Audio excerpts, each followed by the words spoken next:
So আজকের ভিডিওতে আমি আপনাদেরকে বেসিক্যালি শো করব কিভাবে আমি আমার রুমটাকে মূলত একটা সেট আপ বানাইছি।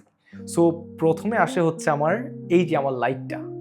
সো এই লাইটটা আমি মূলত টেমো থেকে অর্ডার করছি অ্যান্ড আমার সামওয়ার অ্যারাউন্ড $45 to $50 মতো গেছে পুরো লাইট সেট আপটা, যেটা দেখতেছেন আপনারা, বাল্ব অ্যান্ড পুরো লাইট সেট আপটা সহ। অ্যান্ড তারপরে আমরা আসি হচ্ছে আমার ট্রাইপডে। সো এটা হচ্ছে আমার ট্রাইপড অ্যান্ড এই ট্রাইপডটা আমার একটু এক্সপেন্সিভ গেছে। আমি ট্রাইপডটার লিঙ্ক আমি নিচে দিয়ে দিব। সো এই ট্রাইপডটা হচ্ছে আমার ম্যাগনাস TR13 অ্যান্ড এটা আমার এক্স্যাক্টলি মনে নেই অ্যামাউন্টটা, বাট মোটামুটি একটা চিপ প্রাইসে গেছে, বাট অতটাও চিপ না যদিও। বাট ট্রাইপড, কারণ ট্রাইপডটা আমার খুব ইম্পর্টেন্ট একটা এলিমেন্ট আমার সেট আপের মধ্যে, ঠিক আছে। সো তারপরে আসে হচ্ছে আমার এই যে আমার ক্যামেরা। সো আমি ইউজ করতেছি ক্যাননের 90D camera with 18 to 135mm lens. So লেন্সটা আমার বলবো না আমি আমার মোস্ট ফেভারিট, কারণ বাট যেহেতু এটা আমার first set up, so I guess it would be something, মানে আমার কাছে স্পেশাল আর কি, to be honest, right. So দেখতে থাকেন আপনারা আমি জিনিসটা সেট আপ করি। প্রথমত আমি আপনাদেরকে একটু বলি দ্যাট প্রথমে কিন্তু আমার সেট আপটা কিন্তু এমন ছিল না। প্রথমে আমি যখন ভিডিও বানাতাম তখন আমার সেট আপটা অনেক বেসিক ছিল অ্যান্ড আমি মূলত আইফোন দিয়েই স্টার্ট করি। আসলে টু বি অনেস্ট, আপনি যখন কন্টেন্ট ক্রিয়েশন স্টার্ট করবেন আপনার কাছে মূলত কখনোই আপনার সেট আপটা বেশি ইম্পর্টেন্ট হবে না, বিকজ কন্টেন্ট ক্রিয়েশনের সবচেয়ে ইম্পর্টেন্ট পার্টটা হচ্ছে আপনার স্টোরি। আপনার যদি স্টোরি টেলিং ভালো না হয় তাহলে আপনি যতই ভালো সেট আপ ইউজ করেন না কেন, আপনি কিন্তু একটা প্রপার কন্টেন্ট বিল্ড করতে পারবেন না। সো এটার জন্যে আমাদেরকে চলে যেতে হবে তার সেকেন্ড ইম্পর্টেন্ট পার্টে, সেটা হচ্ছে আমাদের স্ক্রিপ্ট। এখন আপনারা বলতে পারেন, ভাই আমি তো স্ক্রিপ্ট লিখতে পারি না, কীভাবে স্ক্রিপ্ট লিখবো বা কী করা যায়? সো সেটার জন্য আমি আপনাদেরকে বলবো, আরেকটা জিনিস হচ্ছে, একটা ভালো স্ক্রিপ্ট লেখার জন্যে আপনার দরকার হচ্ছে আইডিয়াস। আপনাকে এক্সপ্লোর করতে জানতে হবে এবং আপনাকে পৃথিবীটাকে ক্যামেরার লেন্সের বাইরেও দেখতে জানতে হবে যে কীভাবে একটা স্টোরি বিল্ড করা যায়। সো যখনই আপনি একটা প্রপার স্টোরি বিল্ড করতে পারবেন, সো আপনি যখন একটা প্রপার সেট আপ বিল্ড করতে যাবেন, আপনার কাছে মনে হতে পারে, ভাই আমার তো একটা ভালো আইফোন নাই, আমার কাছে তো ভালো ক্যামেরা নাই, ট্রাইপড নাই, বা এরকম লাইটিং সেট আপ নাই। সো টু বি অনেস্ট, আপনার যদি কন্টেন্ট বিল্ড করার ইচ্ছা থাকে তাহলে আমি আপনাকে হাইলি রিকমেন্ড করবো সেট আপের one of the most important part, সেটা হচ্ছে না ক্যামেরা, না হচ্ছে লাইটিং সেট আপ, সেটা হচ্ছে আপনার অডিও। এখন আমি দেখাই আমি অডিওর জন্য কি ইউজ করি, যেটা আমার অনেক খুব ফেভারিট বাট একটু এক্সপেন্সিভ। সো আমি এই যে হলিল্যান্ডের লার্ক M2 এই মাইকটা আমি ইউজ করছি। সো মাইকটা দেখতে খুবই সুন্দর, মাইকটা যে দেখেন আপনারা, দেখতে কিন্তু খুবই সুন্দর অ্যান্ড খুবই ছোট, রাইট। সো এই জিনিসটা হচ্ছে মোস্ট ইম্পর্টেন্ট পার্ট, কারণ যখনই দেখা যায় কি আমি মোস্টলি আমার কন্টেন্টগুলো আমি কিন্তু ক্যামেরা দিয়ে শ্যুট করি না, আমি জাস্ট আমার লং ফর্ম কন্টেন্টগুলো আমি আমার ক্যামেরা দিয়ে শ্যুট করি, but most of my content কিন্তু আমার আইফোন দিয়ে শ্যুট করা। So the most beautiful part about this mic is যে আপনি জাস্ট প্লাগ অ্যান্ড প্লে করবেন, জাস্ট প্লাগ করবেন। আপনার একটা রিসিভার থাকে, ট্রান্সমিটার, ওই ট্রান্সমিটারটা আপনার ফোনে আপনি প্লাগ করবেন অ্যান্ড একটা রিসিভার আপনি আপনার গলায় লাগাবেন। দুটো রিসিভার দেয় তারা একটা বক্সে, যেটা দিয়ে আরামসে, মানে আপনি যদি 2-3টা শ্যুট করেন বা 2 দিন শ্যুট করেন মূলত টানা, তাহলে আপনি খুব আরামসে রেগুলার শ্যুট করতে পারবেন উইদাউট এনি মানে চার্জিং বা এত হ্যাসেল ছাড়া। খুব ভালো ব্যাকআপ দেয়, আমি এতদিন পর্যন্ত ইউজ করছি। আমি বলবো আমার one of the biggest investment হবে হচ্ছে এই মাইকটা, কারণ একটা মাইক আপনার একটা ভিডিওর মধ্যে যদি আপনার ফুটেজ কোয়ালিটি অত আহামরি নাও হয় তাও কিন্তু ভিডিওটা দেখা যায়, কিন্তু একটা ভিডিওতে যদি অডিও কোয়ালিটিটা প্রপার না হয় তখন কিন্তু আসলে সেই ভিডিওটা দেখতে ইচ্ছা করে না, অডিয়েন্সকে ধরে রাখা যায় না, রাইট। সো আপনারা এখন যে অডিওটা শুনতে পাচ্ছেন এটা কিন্তু হলিল্যান্ড লার্ক M2 দিয়েই রেকর্ড করা অ্যান্ড আমি আইফোন ইউজ করছি যেহেতু আমার ক্যামেরা এখানে। সো মেইন বিষয়টা হচ্ছে এই 3টা জিনিস যদি আপনারা মাথায় রাখতে পারেন একটা সেট আপ বিল্ড করার সময়, তাহলে আপনারা একটা ভালো সেট আপ বিল্ড করতে পারবেন।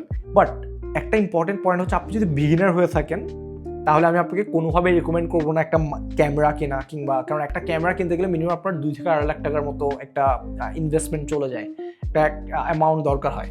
একটা ভালো লাইটিং সেট আপ বা ট্রাইপড সব কিছু মিলাই কিন্তু প্রায় আপনার 20 থেকে 25 হাজার টাকার মতো একটা খরচ পড়ে যায়। একটা ভালো মাইক কিনতে গেলে যে দেখেন এই মাইকটার দামই কিন্তু আছে প্রায় 25 থেকে 26 হাজার টাকা। দেখতে ছোট বাট এক্সপেন্সিভ কিন্তু অনেক। সো আপনি যদি বিগিনার হয়ে থাকেন তাহলে আমি আপনাকে কোনোভাবেই রেকমেন্ড করবো না এত দামি এক্সপেন্সিভ সেট আপের মধ্যে ইনভেস্ট করা।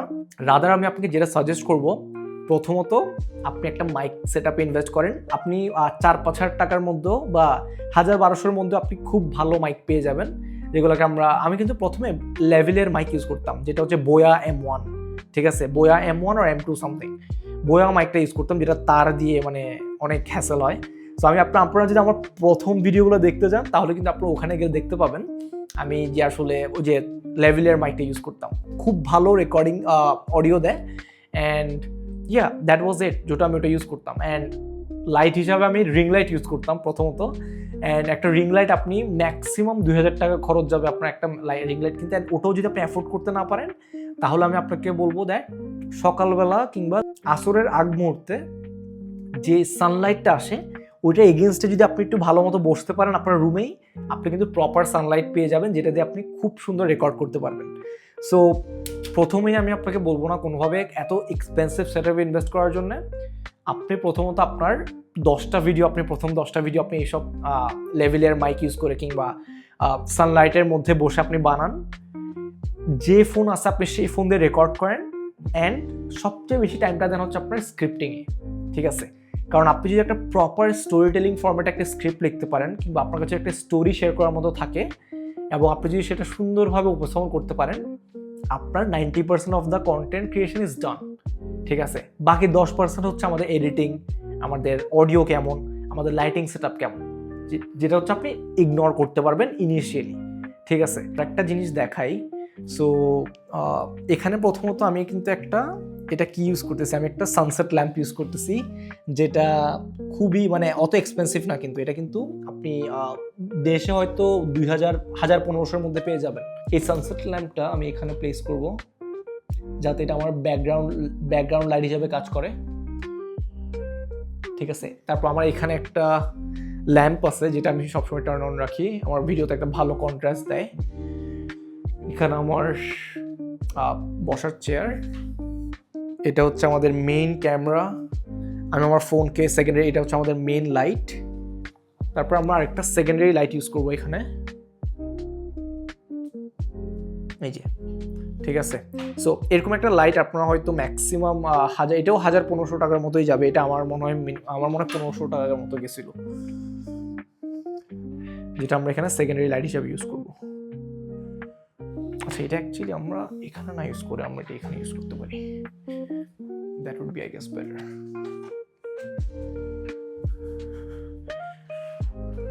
দেখি আমরা, সো আপনারা যদি একটু সেট আপে দেখেন, ঠিক আছে? আমি জানি না আসলে কেমন দেখাচ্ছে বা কি। সো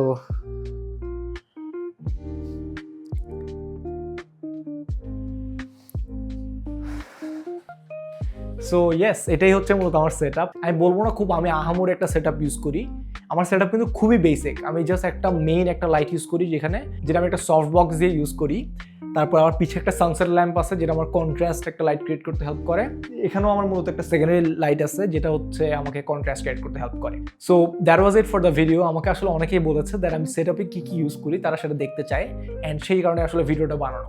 অ্যান্ড আমি সবগুলো ইকুইপমেন্টস যা আমি ইউজ করি মূলত সবগুলো লিঙ্ক আমি কমেন্ট সেকশনে দিয়ে দিব। আপনারা যদি চান আপনারা ওখান থেকে দেখে জিনিসটা যদি আপনার পছন্দ হয় আপনি জিনিসটা নিতে পারবেন। অ্যান্ড দেন অ্যাগেন, আপনারা যদি বিগিনার হয়ে থাকেন আমি কোনোভাবেই রিকমেন্ড করবো না এত এক্সপেন্সিভ সেট আপ নেওয়া, বাট আপনি যদি অ্যাফোর্ড করতে পারেন then you are most welcome too. দেখা হবে নেক্সট ভিডিওতে, কথা বলবো কোনো বিষয়। আসসালামু আলাইকুম।